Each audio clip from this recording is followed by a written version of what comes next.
बिस्मिल्लाहिर्रहमानिर्रहीम। अस्सलाम वालेकुम नाज़रीन, मैं हूं लियाकत हुसैन और आप देख रहे हैं मेरा यूट्यूब चैनल। सबसे पहले तो हम चलते हैं जो एक कालम के हवाले से, जनरल बाजवा साहब के हवाले से कल भी इमरान खान साहब ने बात की। उसके ऊपर आज एक रहीक अब्बासी साहब हैं, उन्होंने एक मैसेज उनका पढ़ के सुनाता हूं आपको। जनरल बाजवा ने पहले इमरान खान को रूस भिजवाया और फिर अमेरिका को बताया कि खान हमारी मर्ज़ी के ख़िलाफ़ रूस गया। अंडर सेक्रेटरी ने सफ़ीर को कहा कि इमरान खान के ख़िलाफ़ अदम एतमाद को कामयाब किया जाए और असल कहानी इस तरफ इशारा करने पर अरशद शरीफ को पाकिस्तान की इस सरजमीन को भी तंग कर दिया गया।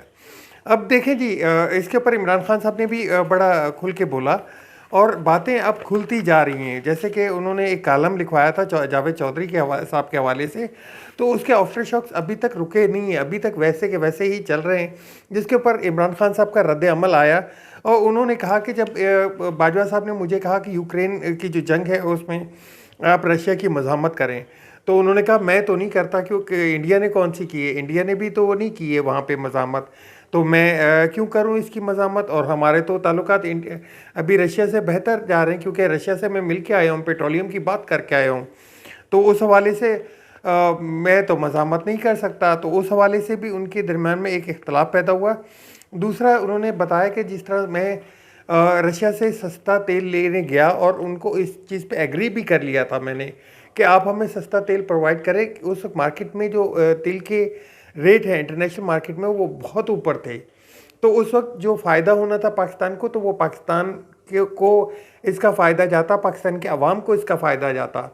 दूसरा, इस हवाले से कल उन्होंने जो वॉइस ऑफ अमेरिका में भी इस चीज़ का जिक्र किया कि मैं ज़िम्मेदार हूँ तो 220 मिलियन लोगों के का ज़िम्मेदार हूँ, क्योंकि मैंने उनको सर्व करना है, मैंने उनकी जो है बेहतरी के लिए सोचना है, उनके लिए काम करना है, मैंने कोई दूसरी दुनिया के लिए नहीं सोचना। पहले मैं अपने मुल्क के लिए सोचूंगा और उनके लिए करूंगा, क्योंकि मेरे पर रिस्पॉन्सिबिलिटी है तो उन 220 मिलियन लोगों की है।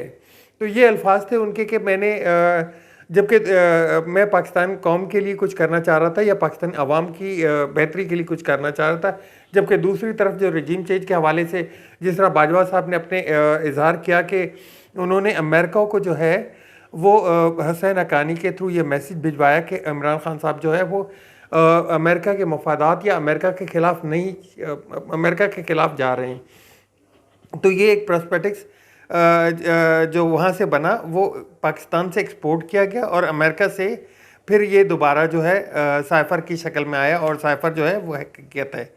तो इन चीज़ों के ऊपर दोबारा उन्होंने यही बात की। आज पीएचडी की आज उन्होंने एक पीएचडी के जो स्टूडेंट थे उनसे भी बात की, लेकिन वो बात थोड़ी सी लंबी है और थोड़ी समझे कि वो इंटरनेशनल एक हवाले से बात है, तो वो मेरा सब्जेक्ट तो नहीं है, क्योंकि पाकिस्तान के हवाले से वो इतना ख़ास नहीं है, तो उस पर हम बाद में बात कर लेंगे किसी दिन। मरीम नवाज़ के हवाले से चलते हैं कि मरीम नवाज़ ने कहा कि अदालत के ऊपर जो है जिस तरह के बताया था कि अब ये इनका जो नैरेटिव है वो चेंज होगा, अदालतों की तरफ जाएगा, अदालतों पे हमले होंगे। तो उन्होंने कहा जी आज भी अदालतें इनको सहूलत फराहम कर रही हैं, जब भी कोई अच्छा फ़ैसला आता है या वो पीटीआई की उसमें आता है फेवर में, तो मरीम नवाज़ साहिबा कहती हैं कि ये जो है अदालतें इनको फेवर कर रही हैं। दूसरी जानिब जो NRO 2 हुआ है उनके हवाले से सारे के सारे जो एक तरह से कह लें कि बेनिफिशरी हैं वो ये लोग हैं या जरदारी साहब हैं। उधर ये नहीं बोलेंगे क्योंकि उन्होंने रूल ही पूरे के पूरे चेंज कर दिए। दूसरा, कल वो अपनी हुकूमत पे फिर एक तरफ से भड़क पड़ी और उन्होंने कहा कि 10 महीनों में इस हुकूमत ने नवाज शरीफ के जो केसेस हैं उनको क्लियर नहीं किया। तो ये आए ही क्लियर करवाने के लिए, बाकी इन लोग की कोई सोच ऐसी नहीं है कि वो आवाम को कुछ रिलीफ देने आए हो या आवाम की जो महंगाई के वो जो करते थे वो इनकी जो है वो उसमें है ही नहीं कि इस आवाम के रिलीफ के लिए भी कुछ करना है। इनको सिर्फ अपने केसेस माफ़ करवाने और जितना हो सके हुकूमत को तूल देना है। लाहौर हाई कोर्ट का जो फैसला आया था कि इलेक्शन 90 डेज़ के अंदर होने, और उन्होंने इलेक्शन कमीशन को जो है वो हुक्म दिया था कि आप 48 घंटे के अंदर अंदर डेट दें और 90 दिन के अंदर जो है इलेक्शन को बनाएं।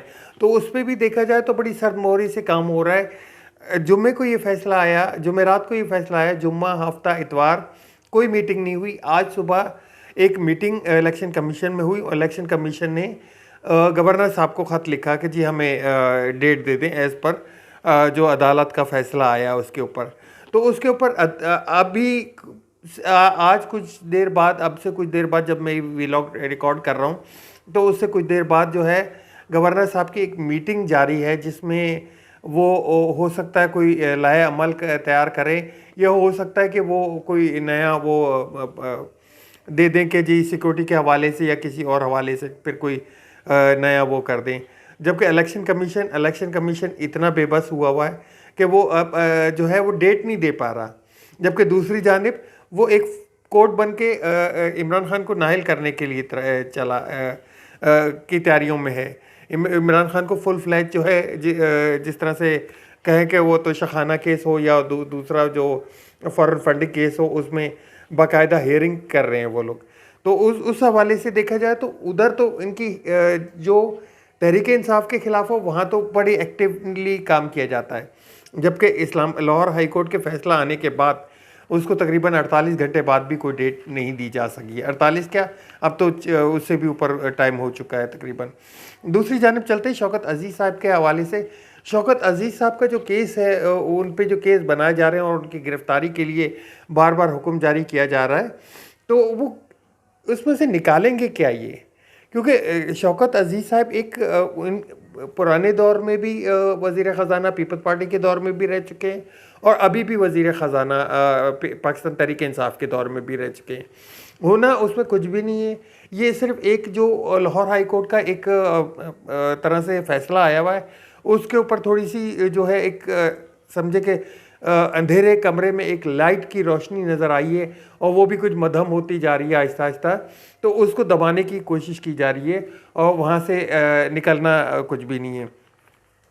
अब चलते हैं जी IMF के हवाले से। IMF जो पाकिस्तान में तो मुज़ाकरात करके चले गए, वहाँ पे जो उनकी म्यूचुअल एक मीटिंग थी उसके अंदर उन्होंने जो है वो डू मोर का एक नारा लगाया है, पाकिस्तान को कहा है कि आप मज़ीद जो है वो जितने अमल हम आपको बोल के गए थे या जो आपको पॉइंट्स दे के गए थे उनको पूरा करें और उनको जितनी जल्दी हो पूरा करके बताएं, फिर हम उनके ऊपर मज़ीद जो है वो बातचीत चले।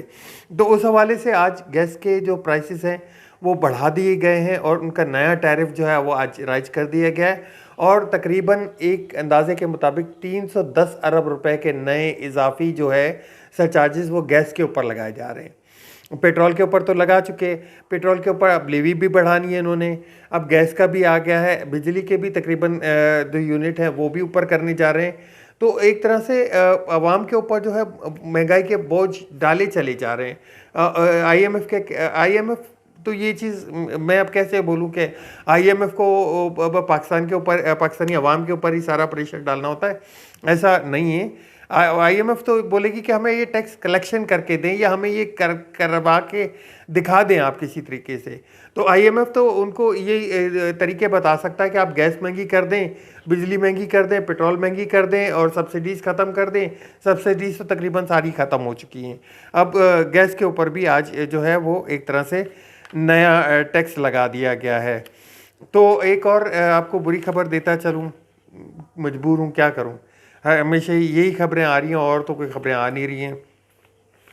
वर्जिन अटलांटिक जो UK की एक एयरलाइन है जो पाकिस्तान आती थी, इस्लामाबाद और लाहौर आती थी, इस्लामाबाद आती थी, तो उन्होंने आज अपना जो है वो अपना जो ऑपरेशन है वो बंद कर दिया गया है।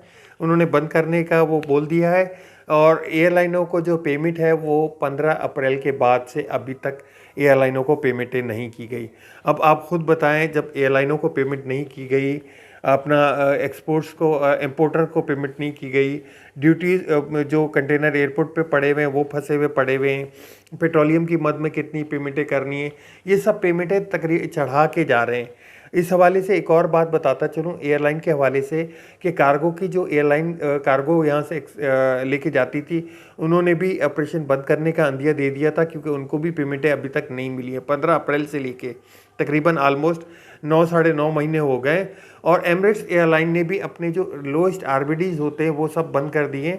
अब जो टिकट आपको 60-70 हज़ार में मिलता था, वो तकरीबन 1 लाख 1.5 लाख से ऊपर का मिल रहा है कराची दुबई का। तो वो सारे इसी वजह से, क्योंकि उनको पेमेंटें बाहर ट्रांसफ़र ही नहीं की जा रही। लास्ट पेमेंट 15 अप्रैल को की गई थी। तो ये एक बताना था मुझे आपको। अब तक के लिए इतना ही, मिलते हैं नेक्स्ट व्लॉग में। आप मेरे चैनल को सब्सक्राइब ज़रूर कीजिएगा, चैनल को शेयर ज़रूर कीजिएगा और लाइक बटन दबा दीजिएगा। आपके कमेंट्स का इंतज़ार रहेगा। अल्लाह हाफिज़। पाकिस्तान जिंदाबाद।